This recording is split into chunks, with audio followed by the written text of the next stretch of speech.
আবার কি ভিডিও বানাচ্ছিস? এরকম কেন বানাচ্ছিস? আমাকে তো লম্বা করে বানিয়ে দে। টাকা দিকে এটাই পোস্ট করবো আমি ইউটিউবে। না দাঁড়া,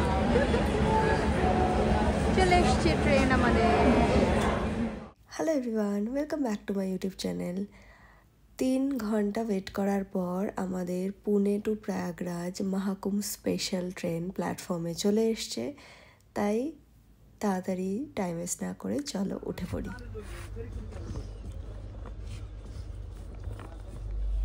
আমি খাই না ট্রেনে, ট্রেনে খেতে আমার ভালো লাগে। আমরা বাড়ি যাচ্ছিলাম। সত্যি বলতে ভগবান না চাইলে এসব জায়গায় যাওয়া যায় না, আই পার্সোনালি বিলিভ। তাই অনেক চেষ্টা করার পর ফাইনালি আমাদের টিকিট কনফার্ম হয়েছিল। অ্যান্ড আমরা এখন ট্রেনে আমাদের লাঞ্চ অ্যান্ড ডিনার অর্ডার করেছিলাম, বিকজ আমরা এই ট্রেনে কোনো প্যান্ট্রি কার ছিল না অ্যান্ড খাবার নিয়ে উঠিনি। আর খাবারগুলো সত্যি বলতে একদমই খাওয়া যাচ্ছিল না, কোয়ালিটি ভীষণই খারাপ ছিল। বাট যাই হোক, কিছু করার ছিল না। এখন এই মুহূর্তে যা পাওয়া যাবে তাই বেটার। আমরা এখন পৌঁছে গেছি। এই স্টেশনটার নাম হচ্ছে নাইনি জাংশন, যেটা প্রয়াগরাজেই মানে শহরের থেকে একটু দূরে অবস্থিত। আর এখান থেকে দেখো প্রচুর মহাকুম্ভ স্পেশাল ট্রেন দিয়েছে গভর্নমেন্ট থেকে। নাইনি জাংশনটাকে ভীষণ সুন্দর ডেকোরেট করেছিল গভর্নমেন্ট থেকে, এরকম ওয়াল পেইন্ট করে। আর দেখতেই পাচ্ছ এখানে এত লোক, সবার স্নান করা হয়তো হয়ে গেছে, কেউ কেউ এখন যাচ্ছে, আবার কেউ কেউ স্নান করে এখানেই রয়েছে, পরে হয়তো রাতে ট্রেন ধরে আবার ফিরে যাবে। তো মানে সত্যি জীবনে প্রথম এই মহাকুম্ভ দেখতে পাচ্ছি। মানে এটা আমার জীবনের ফার্স্ট কুম্ভ মেলা। আমরা প্রত্যেকেই জানি এই কুম্ভ মেলাটা অনেকটাই স্পেশাল, যেটা 144 বছর বাদে হচ্ছে।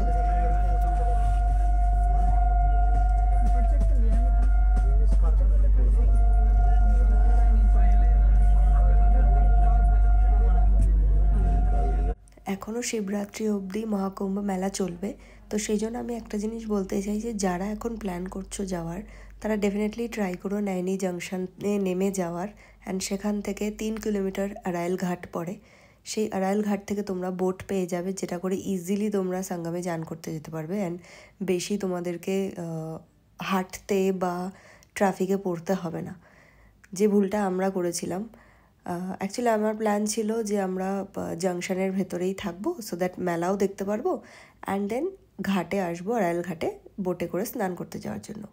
অ্যান্ড আরেকটা কথা বলে দিই, স্পেশাল দিনগুলোতে কিন্তু বোটিং বন্ধ থাকে। মানে স্পেশাল দিনগুলোর 3 দিন আগে অ্যান্ড 3 দিন পরে ইউজুয়ালি বন্ধ থাকে। বাট যেহেতু এখন একটাই স্পেশাল ডে বাকি, 26 তারিখ শিবরাত্রির স্নান যেটা, তো সেই জন্য হয়তো তার 3 দিন 4 দিন আগে থেকে বোটিং অ্যান্ড রাস্তা সব বন্ধ করে দেবে। তাই এর মধ্যে যারা যাওয়ার প্ল্যান করছো তারা চেষ্টা করো নাইনিতেই নেমে যাওয়ার। ফাইনালি এসেছি আমার একদিনের মহাকুম্ভ যাত্রা। 4 ঘন্টা ট্রেন ডিলে।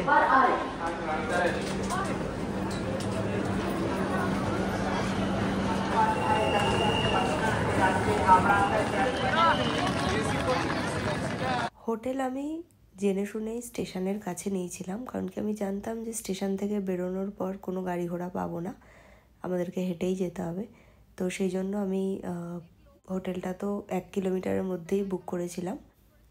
কিন্তু যে প্ল্যানটা আমরা করেছিলাম সেই প্ল্যানটা সাকসেসফুল হয়নি। নেমে যেতে হয়েছে ফালতু, ওর পিছনে ঘুরে ঘুরে আমাদের কিলোমিটার বাড়ছিল। দিয়ে হাঁটাই ভালো, ওই জন্য আমার হাঁটা লাগিয়েছে। এই দুর্ভাগ্যবশত আমরা স্নান করতে পারলাম না, এত হেঁটে আমরা বোটের ওখানে পৌঁছতে পারিনি। সো আজকে ড্রপ করলাম। তো আমরা আবার কালকে ভোরবেলা অ্যাটেম্প্ট নেব। এই ভিড়ের মধ্যে দিয়ে পৌঁছতে হেঁটে আমরা বোট বন্ধ হয়ে গেছে। যেহেতু ট্রেন মিস করলাম, তাই জন্য আজকে আমরা এখানেই থেকে যাব। আর এখন আমরা হোটেলের দিকে যাচ্ছি। এই হচ্ছে গিয়ে সিটি, পুরো গোল গোল ঘুরে যাচ্ছি আমরা। চারিদিকে এত পুরো দলদলের মধ্যে ফাঁসিয়ে দিয়েছে আমাদেরকে।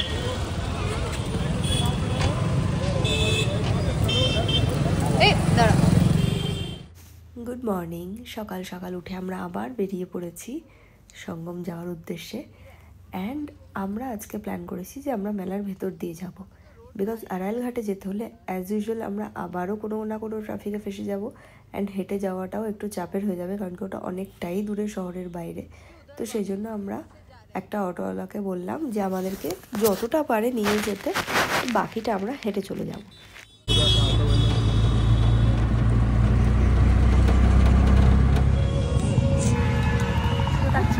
আমরা যাচ্ছি এখন তীর্থ করতে।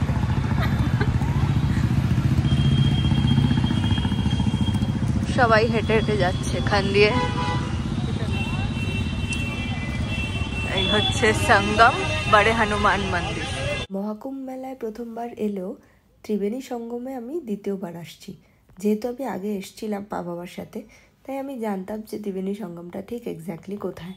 তো আমরা ম্যাপে লোকেশনটা সেটাই মেরেছিলাম, কারণ কি এখানে প্রত্যেকটা রাস্তার মোড়ে মোড়ে লাগিয়ে রেখেছিল যে সঙ্গম জানে কা মার্গ, যেটা কিন্তু ঠিক নয়। কারণ কি কিছুদিন আগে যে ঘটনাটা ঘটেছিল, সেই কারণে যখনই মেন সঙ্গমের রোডে মানে ভিড় হয়ে যাচ্ছিল, তখন পুলিশ প্রশাসন ব্যারিকেড দিয়ে পুরো আটকে দিয়ে প্রত্যেকটা মানুষকে হয় গঙ্গার দিকে নাহলে যমুনা নদীর তীরে ঘুরিয়ে দিচ্ছিল। আর আমার মনে হয় প্রত্যেকটা নদীতে স্নান করাটাই একই সমানভাবে পুণ্য লাভ করবে মানুষ, কিন্তু যেহেতু সবাই এই আশাতেই এসছিল যে সঙ্গম মেন যেখানে তিনটে নদী মিলেছে সেখানে স্নান করবে, তো আমার মনে হয় সেই জায়গাটাই মেনলি করতে দেওয়া উচিত। কিন্তু কিছু করার নেই, পুলিশেরও হাত বাঁধা। দেখো সবাই সবাইকে বেঁধে নিয়েছে নিজের সাথে যেন হারিয়ে না যায়, কিন্তু আমার মনে হয় টেকনোলজি যাদের হাতে নেই তাদের পক্ষে সত্যিই ডিফিকাল্ট এই মেলায় খুঁজে পাওয়া, কিন্তু যাদের হাতে আছে তাদের পক্ষে সত্যি বলতে একদমই কোনো অসুবিধা নেই। আমরা তো কিছু না জেনেই গেছিলাম।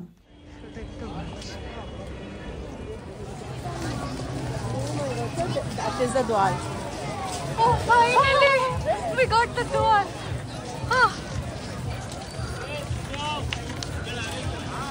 এই কই গেলি?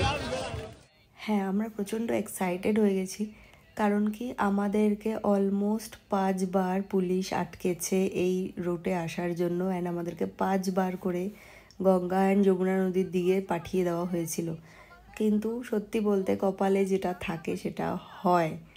আর আমরা অনেক অনেক চেষ্টা করার পর লাস্টে ব্যারিকেড টপকে তারপরে রেলিং দিয়ে গলে এইভাবে ভেতরে এসেছি। কিন্তু থ্যাঙ্কফুলি যে সত্যি আমরা এই ভেতরে আসতে পেরেছি, যেটা অ্যাকচুয়াল সঙ্গম যাওয়ার দুয়ার, সেগুলো খুঁজে পেয়েছি। না হলে 1 সেকেন্ডের জন্য আমরা সত্যিই হাল ছেড়ে দিয়েছিলাম। কিছুক্ষণের জন্য মনে হয়েছিল হয়তো গঙ্গায় স্নান করেই আমরা চলে যেতে হবে ফেরত, কিন্তু একটা পুলিশ আঙ্কেল আমাদেরকে বলেছিল যে ম্যাডাম ইহা সে যাওগে তো গঙ্গা নাহাওগে। সত্যি কথা বলতে উনি ওই কথাটা বলার পর না আমরা পুরো প্রাণপণ চেষ্টা করেছি যে যেভাবেই হোক আমাকে ওই পারে যেতে হবে। অ্যান্ড তার জন্য আমরা রাস্তা খুঁজে বার করেছি। অ্যান্ড সত্যি বলতে ভগবানই সেই রাস্তাটা আমাদেরকে দেখিয়ে দিয়েছে, নাহলে এই ভিড়ে হয়তো 100% মানুষের মধ্যে অনলি 20% মানুষ সঙ্গমে স্নান করতে যেতে পারছে এই মেলার ভেতর দিয়ে। সঙ্গমে যাওয়ার জন্য তুমি যদি মেলার ভেতর দিয়ে যাও, তাহলে তোমাকে 3টে এই যে দুয়ার বানিয়েছে সেগুলোকে টার্গেট করতে হবে। একটা হচ্ছে কচ্ছপ দুয়ার, একটা নন্দী দুয়ার, আর একটা সঙ্গম দুয়ার। হর হর মহাদেব।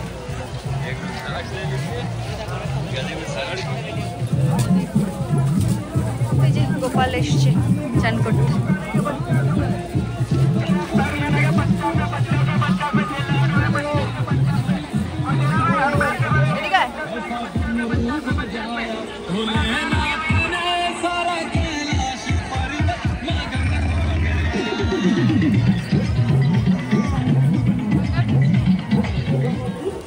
आप सभी अमृत स्नान कर मां गंगा का आशीर्वाद प्राप्त करें।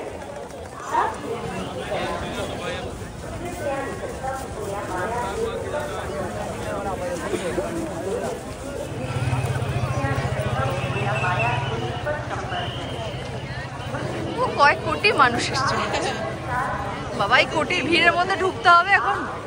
আমি তো বুঝতেই পারছি না, জায়গাটাই খুঁজে পাচ্ছি না। এত হাঁটা প্ল্যান তো অনেক ছিল যে জলে নেমে একটু ছবি তুলবো, কিন্তু এই ভিড়ের মধ্যে ব্যাগ নিয়ে একজনকে দাঁড়াতে হয়েছে, আরেকজন স্নান করতে গেছে, অ্যান্ড ফোন নিয়ে নামা তো জাস্ট অসম্ভব ব্যাপার ছিল। তাই মনে হয়েছিল স্নান করতে পারি, তাই যথেষ্ট। ফাইনালি স্নান করলাম। এই যে গঙ্গা, প্রচন্ড ভিড়, ফোন নিয়ে নামা ইম্পসিবল ব্যাপার।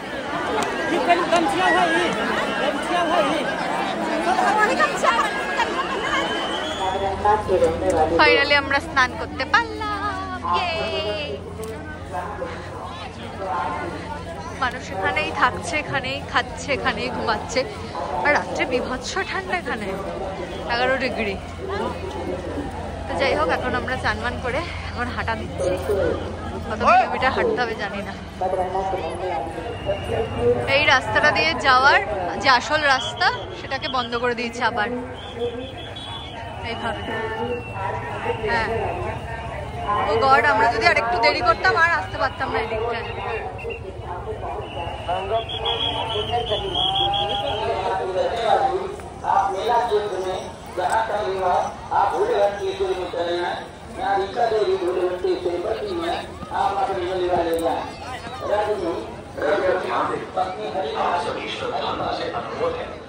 घाट पर जल्द से जल्द स्नान करें और घाट पर व्यर्थ न बैठें, क्योंकि संगम पर लगातार भीड़ बढ़ रही है।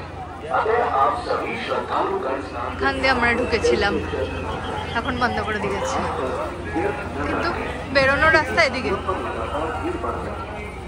মানুষ এভাবে থাকছে এখানে, এখানেই রান্না করছে।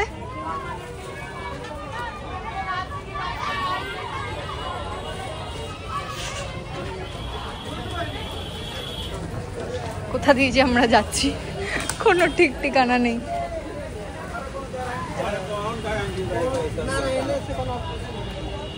এই বাঙালি, শুধু বাঙালি দেখা যাচ্ছে, বাঙালিরা পূর্ণ করেই ছাড়বে।